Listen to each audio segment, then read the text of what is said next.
Hello viewers, welcome back to another video. দেখো, এটা আমাদের পার্ট 2। আগে আমরা পার্ট 1 করেছি, তো পার্ট 1 পর্যন্ত আমরা 9 পর্যন্ত কোশ্চেন কমপ্লিট করেছিলাম। দেখো, আজকে যেটা স্টার্ট করবো সেটা হচ্ছে কোশ্চেন নাম্বার 10। কোশ্চেন নাম্বার 10 কি বলছে, যদি 292 টাকা মানে পি তোমাকে বলে দেওয়া আছে 292 টাকা, ঠিক আছে, আর সময়টা তোমাকে বলেছে, টিটা তোমাকে বলেছে একদিন।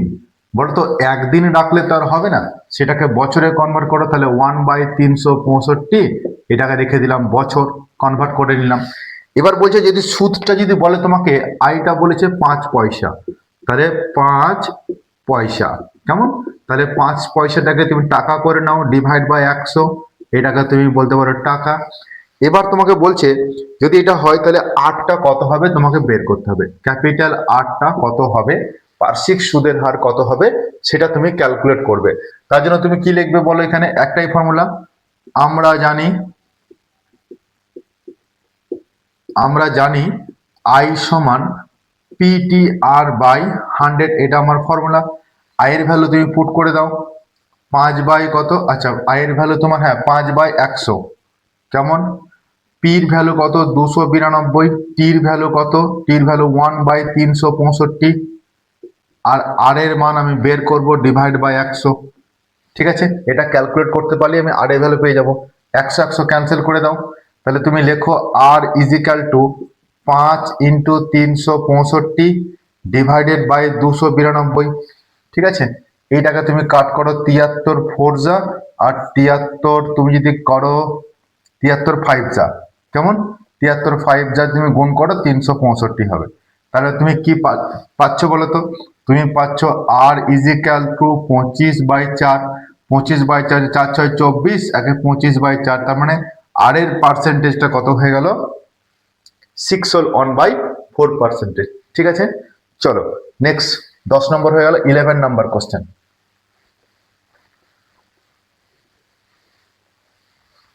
11 নম্বরের কোশ্চেন কি বলছে দেখো, কোশ্চেন নাম্বার 11 বলছে যে বার্ষিক আর ইজিক্যাল টু তোমাকে বলে দেওয়া আছে 8%। 8% সরল সুদের হারে কত বছরে, মানে তোমাকে টিটা তোমাকে বের করতে হবে, কত বছরে বলছে 600 টাকার সুদ, মানে পি সমান তোমাকে বলেছে 600 টাকা, 600 টাকার তোমার সুদ বলছে 168 টাকা, কেমন, তাহলে আর সমান 8%, পি বলছে কত বছরে, যদি পি 600 টাকা হয়, সুদ আমাকে 168, এটা তোমাকে বের করতে হবে। তা কি জানি বলো, আমরা জানি বলো, একটাই ফর্মুলা, আই সমান পিটিআর বাই 100, এটা আমার ফর্মুলা। এবার তোমার বলো আয়ের ভ্যালু 168 জানা আছে, পির ভ্যালু বলো 600 টাকা জানা আছে, টির ভ্যালু আমি বের করব, আর এর ভ্যালু বলো 8/100, কেমন, এবারে 0 0 তুমি কেটে দাও, তাহলে টি সমান কত পাবে, 168/6 × 8, এটা পাবে। ঠিক আছে, এবার এটা কেটে দাও, বলো তুমি 4 2 8, 4 4 16, 4 2 8, এবার 6 7 42, তার মানে তুমি পেলে 7/2, তাহলে 7/2 মানে 3 2 6, 1/2, তাহলে এত বছর, 3 পূর্ণ 1/2 বছর।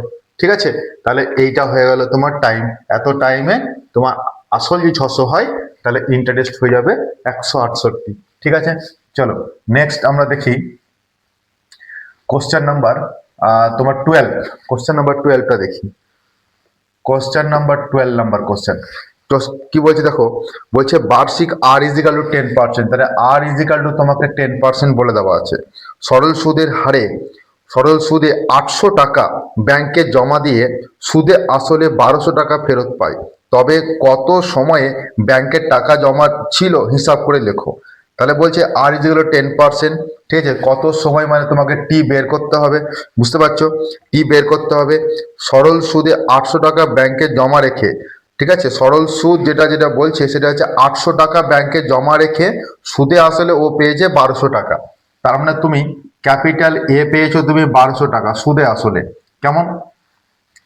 এবার বলছে সরল সুদে 800 টাকা ব্যাংকে জমা রেখে, মানে পি তুমি তুমি রেখেছো কত, 800 টাকা, ঠিক আছে, 800 টাকা তুমি জমা রেখেছো, তুমি সুদে আসলে পেয়েছো 1200 টাকা, তাহলে তোমার ইন্টারেস্টটা কত হলো, আই সমান কি বলো, ক্যাপিটাল এ মাইনাস পি, তাহলে 1200 মাইনাস 800, তার মানে কত হলো, 400 টাকা তোমার ইন্টারেস্ট হয়ে গেল, বুঝতে পেরেছো।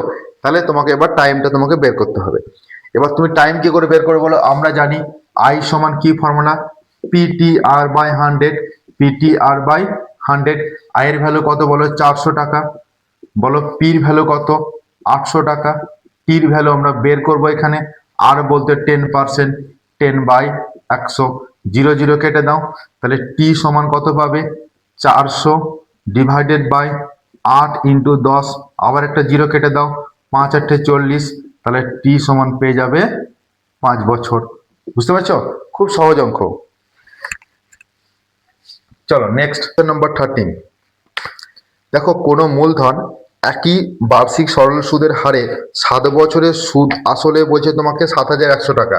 মানে 7 বছরের সুদ আসল যদি বলো, তাহলে তোমার হচ্ছে আসল প্লাস 7 বছরের সুদ, তাই না? 7 বছরের সুদ, এইটা সমান তোমাকে বলেছে 7,100 টাকা। কেমন?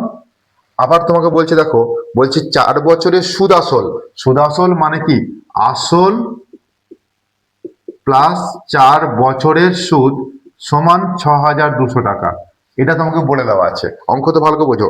দেখো বলছে 7 বছরের সুদ আসল মানে আসল প্লাস 7 বছরের সুদ ইজিক্যাল টু 7,100, আবার আসল প্লাস 4 বছরের সুদ ইজিক্যাল টু 6,200 টাকা।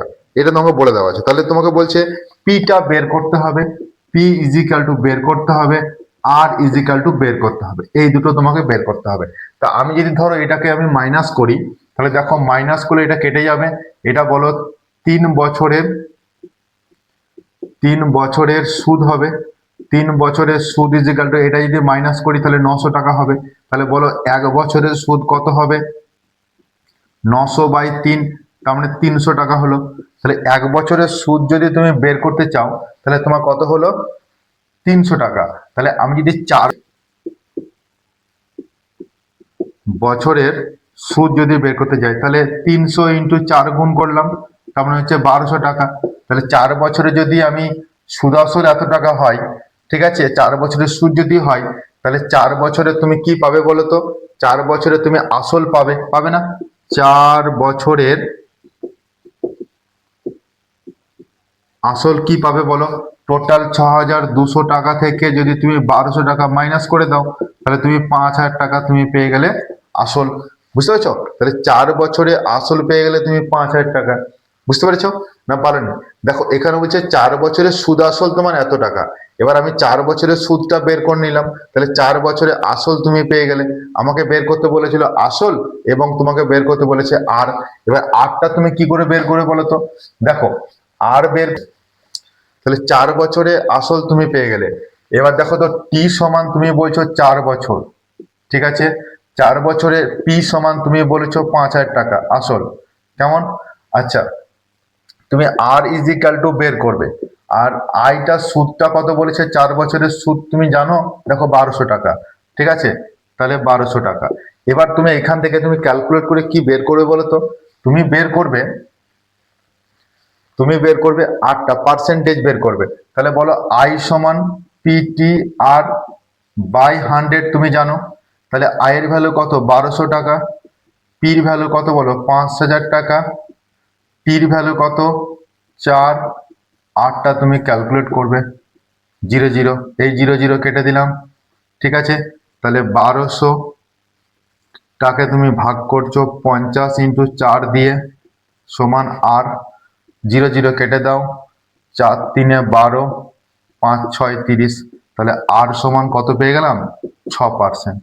ঠিক আছে, তাহলে আর সমান 6% পেয়ে গেলাম, আর আসল সমান তুমি পেয়ে গেলাম 5,000 টাকা। বুঝতে পারছো? চলো নেক্সট 14 নাম্বার কোশ্চেন।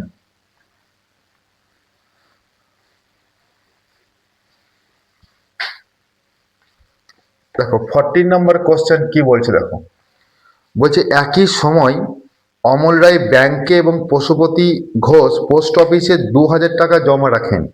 3 বছর পরে তারা সুদ সহ 2,360 টাকা আর 2,480 টাকা ফেরত পান। ব্যাংক আর পোস্ট অফিসে বার্ষিক শতকরা সুদের হারের অনুপাত কত হবে হিসাব করে লেখো। খুব ভালো অঙ্ক। দেখো একটা বলছে ব্যাংকে, ঠিক আছে, একটা ব্যাংকে, ওকে, একটা ব্যাংকে রেখেছে, আর একটা আছে পোস্ট অফিস।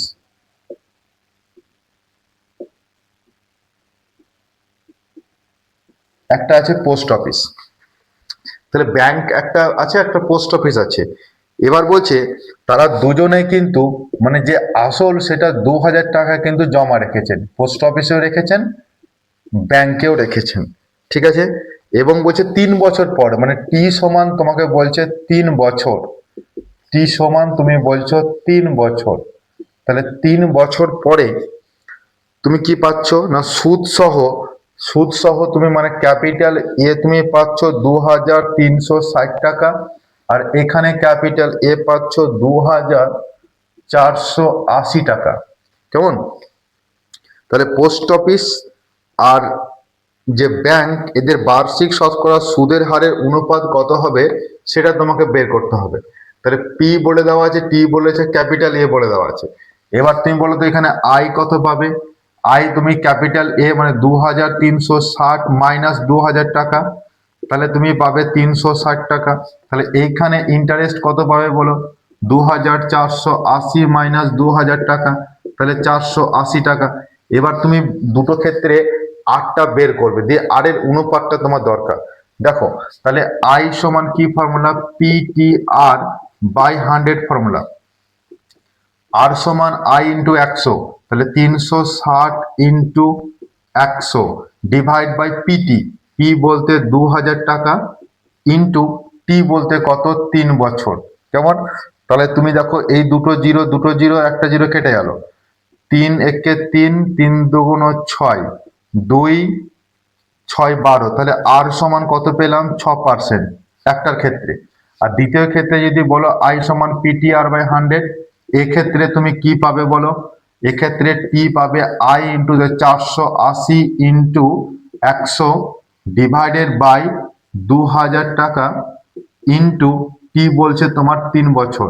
জিরো জিরো কাটলো, জিরো জিরো কাটলো, এবার 2 দুগুণ 4, 4 দুগুণ 8, 3 8 24, তাহলে টি সমান তুমি পেলে, আচ্ছা টি সমান তুমি না টি তো নয়, এখানে আর বের করছি আমরা, আর বের করছি, আর সমান পেলে তুমি 8%, ঠিক আছে। তাহলে এখানে 8% হলো, এখানে 6% হলো। এবার বলছে এই যে বার্ষিক শতকরা সুদের হার, এই সুদের হারের অনুপাত কত হবে? তা তুমি যদি বলো এটাকে আর অন, এটা যদি বলো আর টু, তাহলে তুমি বলো R one is to R two সমান কত হবে? 6:8। তাহলে 6:8 যদি হয়, তাহলে তুমি কাট করো, 3 দুগুণ 6, 4 দুগুণ 8, তাহলে হচ্ছে 3:4 হয়ে যাবে এদের অনুপাত, ঠিক আছে। তাহলে অনুপাত হয়ে যাবে R one is to R two is equal to 3:4, এটাই হবে তোমার অনুপাত। বুঝতে পেরেছো?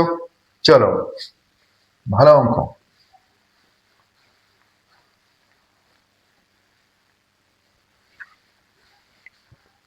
নেক্সট দেখো 15 নম্বরের কোশ্চেন কি বলছে। 15 নম্বর দেখো, কোশ্চেন নাম্বার 15। একটি তাঁত সমবায় সমিতি যন্ত্রচালিত তাঁত ক্রয় করার সময় 15,000 টাকা ধার করেন। 5 বছর পরে সেই ধার শোধ করতে তাকে 22,125 টাকা দিতে হয়। ব্যাংকের শতকরা সুদের হারে নির্ণয় করো। দেখো বলছে টি সমান তুমি বলছো 5 বছর, এটা বলে দেওয়া আছে। কেমন?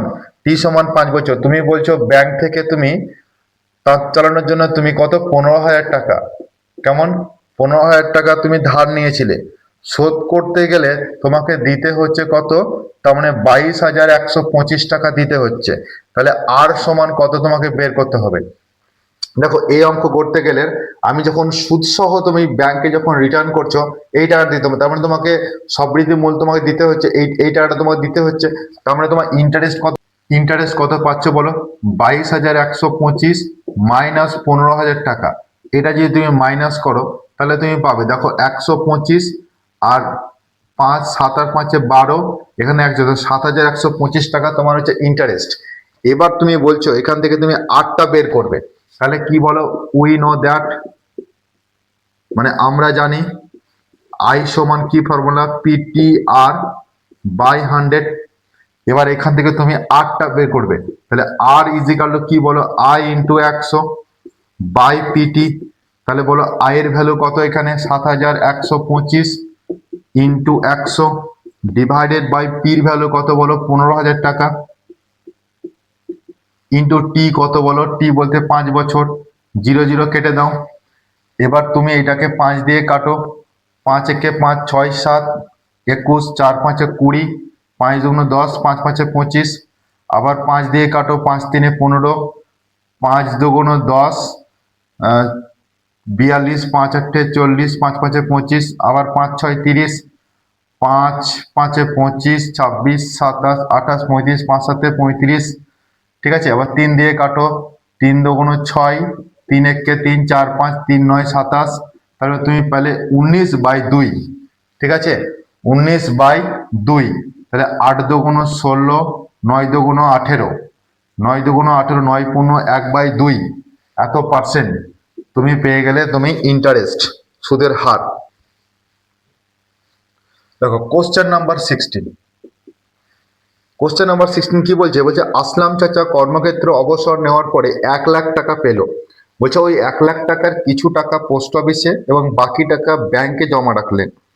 প্রতি বছর সুদ বাবদ যদি তিনি 5,400 টাকা পান, তাহলে ব্যাংক এবং পোস্ট অফিসে সুদের হার 5%, 6% হলে তিনি কোথায় কত টাকা জমা রেখেছিলেন। তাহলে তিনি